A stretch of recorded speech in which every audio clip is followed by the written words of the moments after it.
Bien-aimés de Dieu, nous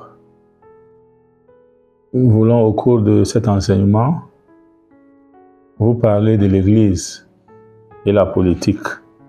Que pouvons-nous comprendre et retenir?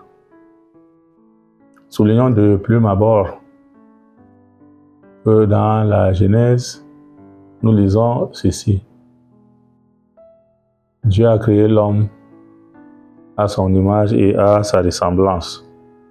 Et les pères conciliaires nous enseignent que l'homme est la seule créature que Dieu a voulu pour lui. Saint Thomas d'Aquin nous enseigne que la fin ultime de l'homme, c'est Dieu, parce que c'est Dieu qui est le souverain bien. Donc tous, nous habitons dans notre maison commune, comme le souligne le pape François. Et tous nous devons prendre soin de cette maison commune. Alors, la mission de l'Église, c'est d'accompagner tous les habitants de la maison commune pour que ceux-ci rencontrent Dieu, connaissent Dieu, aiment Dieu, servent Dieu, et qu'à la fin de leur séjour sur la terre, ils parviennent au bonheur éternel. Donc n'oublions pas que le royaume de Dieu dont il est question, c'est du déjà là et du pas encore là. Ici, ce royaume, nous le vivons sur le plan terrestre. Et ce que nous faisons ici doit nous préparer à entrer dans notre vraie patrie, qui est le royaume céleste. Et pour le faire, nous devons accueillir la parole de Dieu. Nous devons accueillir les commandements de Dieu, les vivre et les pratiquer. Donc, quelquefois, quand cette orientation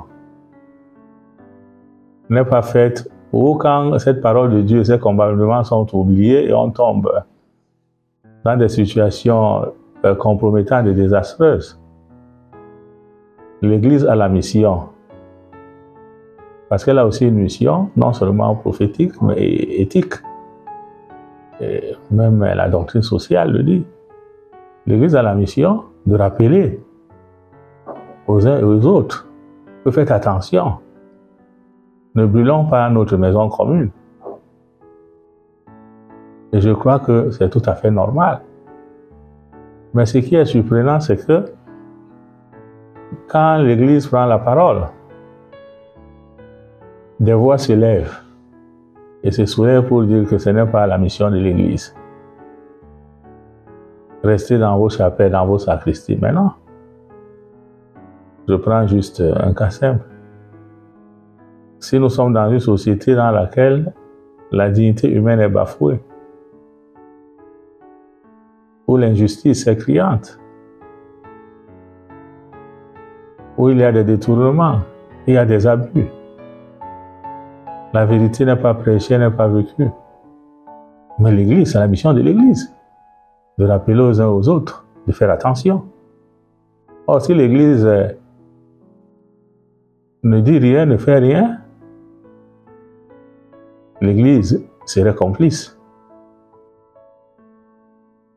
Donc, je pense que le politique doit se laisser éclairer par le spirituel. Quand nous lisons dans les Saintes Écritures, toute autorité vient de Dieu. Oui, c'est ce que nous lisons, mais il faut continuer en disant que cette autorité qui reste fidèle à Dieu,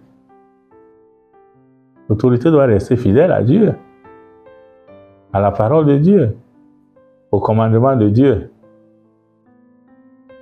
Et je crois que si l'autorité reste fidèle à Dieu, au commandement de Dieu, cette autorité va poser des actes qui rendent gloire à Dieu. Et n'oublions pas que dans Gaudium et Spes, nous lisons au chapitre 40, l'Église apparaît comme l'âme de la société humaine. Donc c'est le devoir de l'Église. Et je pense que nous ne devons pas considérer l'Église comme étant une entité hors de la société. Non, mais nous devons nous tenir main dans la main, sous le regard de Dieu, pour travailler ensemble pour le bien de notre maison commune, comme le pape François le dit. Et chacun de nous a sa place dans cette maison commune. Donc, je pense que l'Esprit est toujours à l'œuvre et que cet Esprit Saint touche le cœur des uns et des autres pour que cette dimension ne soit pas oubliée et ni perdue. Et que l'Église, malgré les incompréhensions, les rejets, et même les persécutions, continue sa belle et noble mission. Que le Seigneur vous bénisse.